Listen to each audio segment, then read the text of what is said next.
Today is Wednesday, May 20th. Welcome to Big Book Daily. My name is Rob. I am an alcoholic. It is a thrill, honor, and joy to be here with you today as we journey through the Big Book of Alcoholics Anonymous and the 12 Steps and 12 Traditions. Today out of the Big Book, we're on Chapter 9, The Family Afterward. We'll read page 125. Out of the 12 and 12, we're on Tradition 4. I believe we're finishing that tradition today by reading page 148. And of course, read the 24 hours a day and daily reflection. So with that, hope y'all are doing well this morning, my friends. Life is good over here. Got a giant cup of coffee in my Turtle Power mug. I've got my feline co-host here. My cat Ray is currently... I don't even know how to explain it. There's the top... Oh, she just jumped off.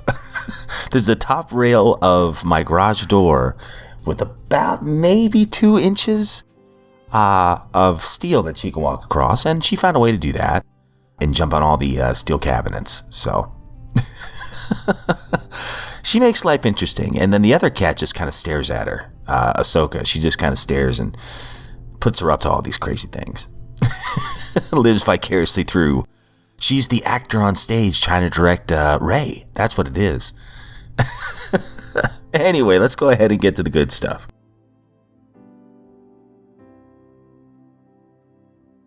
All right, my friends. So if you recall from yesterday's reading out of the Big Book, we read some pretty powerful stuff on page 124 in The Family Afterward. And I underlined this one here. Cling to the thought that in God's hands, the dark past is the greatest possession you have, the key to life and happiness for others. With it, you can avert death and misery for them. So we are on page 125 today. We families of Alcoholics Anonymous keep few skeletons in the closet. Everyone knows about the other's alcoholic troubles. This is a condition which, in ordinary life, would produce untold grief. There might be scandalous gossip, laughter at the expense of other people, and a tendency to take advantage of intimate information. Among us, these are rare occurrences. We do talk about each other a great deal, but we almost invariably temper such talk by a spirit of love and tolerance.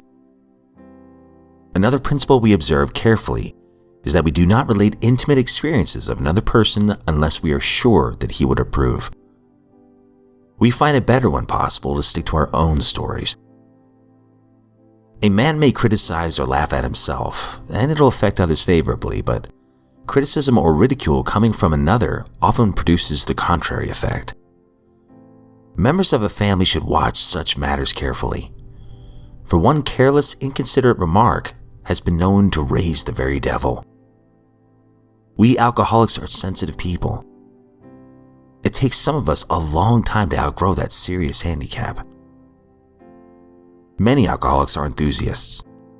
They run to extremes. At the beginning of recovery, a man will take, as a rule, one of 2 directions. He may either plunge in a frantic attempt to get on his feet in business, or he may be so enthralled by his new life that he talks or thinks of little else.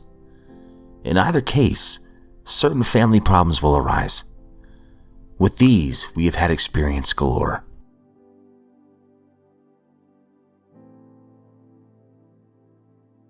Out of the 12 and 12 are on Tradition 4.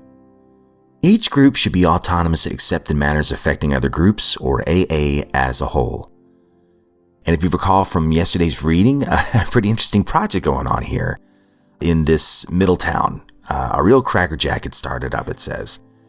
Beginning on the ground floor, there'd be a club. Second story, there'd be a place where they could sober up drunks and hand them currency for their back debts. Third deck would house an educational project, quite non-controversial, of course. So they had this big building with big ideas here. And let's see where this is going on page 148. And I apologize, we still have 2 pages left, so we will finish Tradition 4 tomorrow. Page 148. There were, though, a few conservative dissenters among the alcoholics. They wrote the Foundation, AA's headquarters in New York, wanting to know about this sort of streamlining. They understood that elders, just to nail things down good, were about to apply to the Foundation for a charter. These few were disturbed and skeptical. Of course, there was a promoter in the deal, a super promoter. By his eloquence, he allayed all fears, despite advice from the foundation that it could issue no charter, and that ventures which mixed an AA group with medication and education had come to sticky ends elsewhere. To make things safer, the promoter organized 3 corporations and became president of them all. Freshly painted, the new center shone. The warmth of it all spread through the town. Soon things began to hum. To ensure foolproof continuous operation, 61 rules and regulations were adopted. But alas, this bright scene was not long in darkening. Confusion replaced serenity. It was found that some drunks yearned for education but doubted if they were alcoholics. The personality defects of others could be cured maybe with a loan. Some were club-minded, but it was just a question of taking care of the lonely heart. Sometimes the swarming applicants would go for all 3 floors. Some would start at the top and come through to the bottom, becoming club members. Others started in the club, pitched a binge, were hospitalized, and then graduated to education on the 3rd floor. It was a beehive of activity, all right. But unlike a beehive, it was confusion compounded. An AA group, as such, simply couldn't handle this sort of project. All too late, that was discovered. Then came the inevitable explosion. Something like that day the boiler burst in Wombley's clapboard factory. A chill choke damp of fear and frustration fell over the group.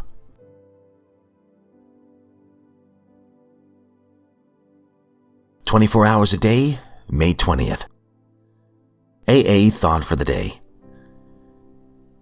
If we get up in a meeting and tell something about ourselves in order to help another person, we feel a whole lot better. It's the old law of the more you give, the more you get. Witnessing and confession are part of keeping sober. You never know when you may help somebody. Helping others is one of the best ways to stay sober yourself. And the satisfaction you get out of helping a fellow human being is one of the finest experiences you can have. Am I helping others? Meditation for the day. Without God, no real victory is ever won.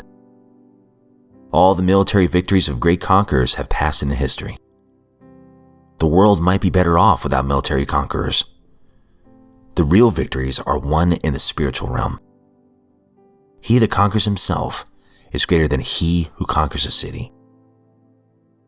The real victories are victories over sin and temptation, leading to a victorious and abundant life. Therefore, keep a brave and trusting heart. Face all your difficulties in the spirit of conquest. Remember that where God is, there is true victory. Prayer for the day. I pray that the forces of evil in my life will flee before God's presence. I pray that with God, I will win the real victory over myself.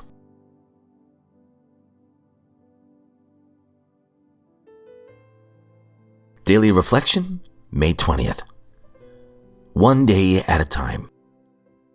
Above all, take it one day at a time. As Bill sees it, page 11. Why do I kid myself that I must stay away from a drink for only one day, when I know perfectly well I must never drink again as long as I live? I'm not kidding myself, because one day at a time is probably the only way that I can reach the long-range objective of staying sober. If I determine that I shall never drink again as long as I live, I set myself up. How can I be sure that I won't drink when I have no idea what the future may hold? On a day-at-a-time basis, I am confident that I can stay away from a drink for one day.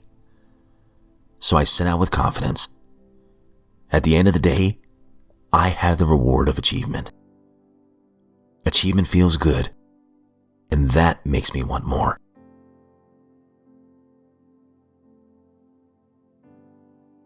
All right, my friends, that concludes today's reading. It's some beautiful stuff. Going back to the 12 and 12 real fast, 61 rules. Could you imagine? I have a hard time with the 7 deadly sins and the commandments and everything else. So, 61, I couldn't imagine the confusion and how complicated and convoluted things might have been. And that's where Rule 62, we're going to learn about that tomorrow. One of my favorite rules that they ever came up with. We're going to learn about that. But yes, I love the daily reflection since it's fresh here. One day at a time. When I first came into the rooms, I had goals, right? I can't wait to get that 30 chip and that 60-day chip, 90 in 6 months, and then 9 months, and and then my first medallion. So I was always looking ahead, and I'd be counting my days, and that's good. Like I think early on, maybe that helped because I was pretty goal oriented, and at the same time, I was desperate to do what people told me to do. I was going to do anything to try to get to the next chip, right? But I remember I don't know if it was past a year or not, but I remember one of my dear friends in the rooms. I said, "Hey, so blah, blah, blah, many days, man. Thank God." And he just kind of smiled at me. He said, "You know what? I'm going to challenge you to do something for me." I said, "What's that?" He said, "I want you to quit counting the days and instead make the days count. I want you to get up in the morning, focus on this set of 24 hours and what you can do." And at first that felt very foreign. I was like, okay, all right, I'll do that. And before long, I did lose count. But I will say this. I started just focusing on how many hours of the day I had. So for instance, today, as I'm recording this, it's 4 a.m., 4:10. So I've got less than 20 hours to go to stay sober today. But the thing is, I heard this from James K's story not long ago, and it really stood out to me. He had his sponsor had him challenge him and say, "Hey, look, when you wake up in the morning, get on your knees and ask God to keep you sober today.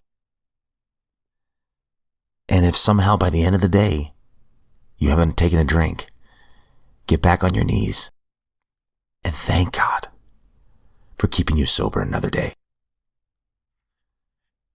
For me too, I'm the problem. And my addictions can manifest itself in other ways, whether it's to be tempted by food or women or greed or pride manifesting itself in a lot of different ways. Just because I'm not drinking doesn't mean all my problems have been solved. No. If anything, I have to apply these steps and this life of integrity to every area. Like I am going to be a work in progress to the day I die. And that's why I love the 24 hours a day reading too, talking about without God, no real victory is ever won. Right here, the real victories are won in the spiritual realm. He that conquers himself is greater than he who conquers a city. Well, how do I conquer myself? I think for me, I have to keep a brave and trusting heart in my higher power. It says here, face all of your difficulties in the spirit of conquest, and remember that where God is, there is true victory. I pray that the forces of evil in my life will flee before, not Rob's presence. Oh, I've got to muscle through these sins. But God's presence. I pray that with God, I will win the real victory over myself. I heard this from a podcast one time. I think I shared it recently, that personal excellence is the ultimate rebellion, right? But I don't think for me, it's a good idea that I pat myself on the back and say, look how good I'm doing. That leads to pride for me. I think for me, Okay, I'll give an example real quick. This week, I made some pretty dumb mistakes. And I've learned that it's kind of been a pattern of behavior that I've been displaying lately. And I knew what I had to do. So I wrote it all out. The resentments, the fears I had, what it's affecting in me. So I tried to do a step 4 with the situation. And then I looked at the list. I read through it. And then I shared it with a friend. Somebody I really trust that wrestles with some of the same things I do, and an accountability partner, right? He gave me some advice. He thanked me, and he's praying for me. And as a matter of fact, today, I'm going to go through steps 6 and 7. And then, of course, if I need to make any amends, whether direct or indirect, I'm going to do that. But the main thing is in step 7, the prayer. God, I pray that you have all of me, good and bad, because I'm not perfect. Just because I'm sober, I'm not perfect. I pray that you now remove from me every single defective character which stands in the way of my usefulness to you and my fellows. Grant me strength as I go out from here to do your bidding. So I pray and continue to pray. And you know what I'm going to do this morning? I'm going to pray that God would take away whatever that temptation I'm wrestling with is. And then by the end of this Wednesday, May 20th, by the end of this day, tonight, Lord willing, if I'm still here on this planet, I'm going to get back down on my knees. And if he took that thing away, or at least help me in that moment of temptation to deny myself, I'm going to thank my higher power once again for giving me the strength and the courage to do that. So it's not me. I have a part in it, but I've noticed that from my experience, if I have a little bit of willingness to do the work and I make the decision to do the work, my higher power meets me way more than halfway. It's probably about like a 90 to 10 relationship. But anyway, my friend, that's all we have time for today. I hope you have a great one today. If you are sober, I hope you know that you're a miracle. And those who love you are very proud of you. And if you're not sober, I hope you know that you're a miracle as well. And then you have great worth and value. And I just pray that today, Wednesday, May 20th, you would get the help that you need. And you don't have to do it alone. We're here for you. We want to help you. And by letting us help you, you're helping us. So it's a beautiful program.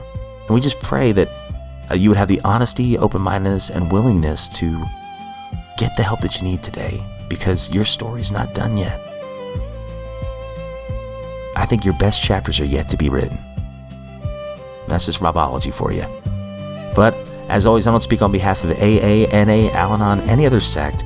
I am just a joyful drunk in this lifeboat of recovery, honored to be here one more day. And for giving another set of 24 hours, I sincerely look forward to seeing you right back here tomorrow.